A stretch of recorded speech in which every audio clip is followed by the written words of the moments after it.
Welcome back to another mini episode for this summer.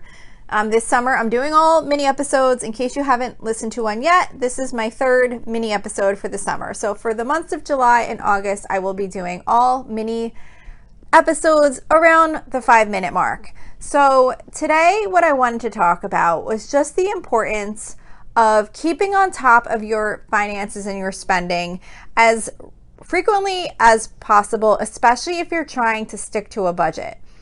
And just for the ease of recording your activity. I have been trying so hard to sit down at least once a day if possible and just take a few minutes to record the activity that has happened or that has cleared my bank account or my credit card in the last couple of days.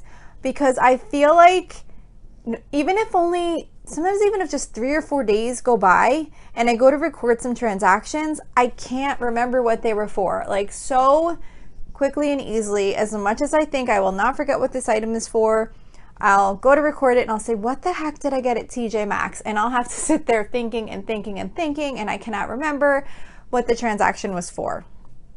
But if I do it right away within a day or two, I pretty much always remember what the transactions were for that I'm recording. And it just takes less time. Even with bills, lately what I've been doing, which has been so super helpful, because you don't usually get like a ton of bills in the mail at the same time. Now I'm still doing the old-fashioned way. I still have all of my bills come in the mail. I know at some point I really need to switch to having them come in email or some kind of electronic format. But I'm just always afraid that I'm going to miss one of them because I'm so used to the paper copy triggering me to make that payment. So I need to come up with a system. I know that. I'm going to try and come up with some type of a system so I don't need that paper bill. But either way, right now I get the paper bill. So what I've been doing, and you could do the same thing if it's coming in an email or some electronic method, as soon as I get that bill, I just pay it. Now, of course, if you're not in a financial situation where you can pay that bill yet, then you might have to stagger some based on how your budget and your payment schedules are set up.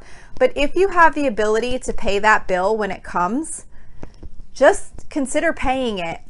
I've been doing that when the bills come in, and it's just, even though it's the same amount of work, to me it just seems so much easier to take one bill and pay it and I'm done, rather than have to sit there with a stack of like 4 or 5 or 6 or 7 or however many bills have accumulated since I sat down and did the bills last time.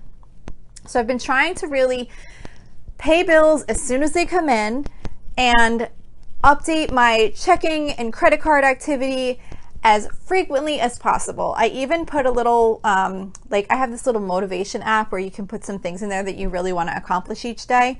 And one of the things that I have in there is to spend just 15 minutes updating my checking account and credit card activity on a daily basis. Because if you're doing it on a daily basis, there's usually not a whole lot of activity that has to be recorded. The exception is like if you go on vacation or something, it seems like everything just kind of waits and then all clears at once. I don't know, that's what I usually seem to find. But if you're just normal spending activity, and if you just sit down once a day and quickly record the activity, you're going to remember what the charges were for, most likely, because they only happened within the last couple of days. And you have less transactions to record. So you're not sitting there like going through all these transactions, which I feel like makes it just take longer per transaction anyway, because you get burnt out of putting all this activity in. So if you can do just a little bit, it's pretty quick and easy and you just get it done, and you're not sitting there like, oh my gosh, I got to go through all this. I got to enter all this. What was that for? What is this for? So that's just what I wanted to talk about today. Just try and see, if you're not already doing it, try to give it a shot to just update your banking and credit card activity more frequently if possible, and see if it makes it a little bit easier on you so that you don't have to take those times to sit down and update everything, or sit down and pay all the bills and reconcile your accounts and update your budget. And just get it done a little bit at a time and see if it helps you keep things more accurate and makes it a little bit easier on you. So that's it. That's what I had to share for this quick mini episode. I hope you are all enjoying your summer, and I will talk to you again next week.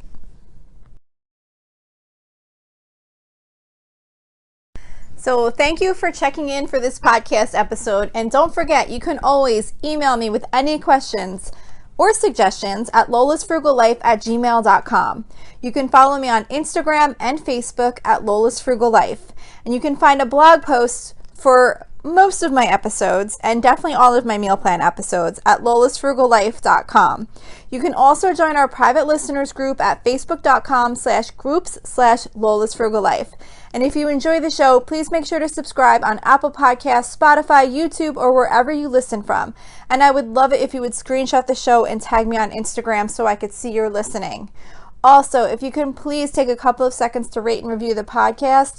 Those ratings and reviews are what help the show come up better in search results so that other people can find this podcast. So that will really help me in growing my audience. So that's it for today. Thank you so much for listening, and I hope you have an awesome day.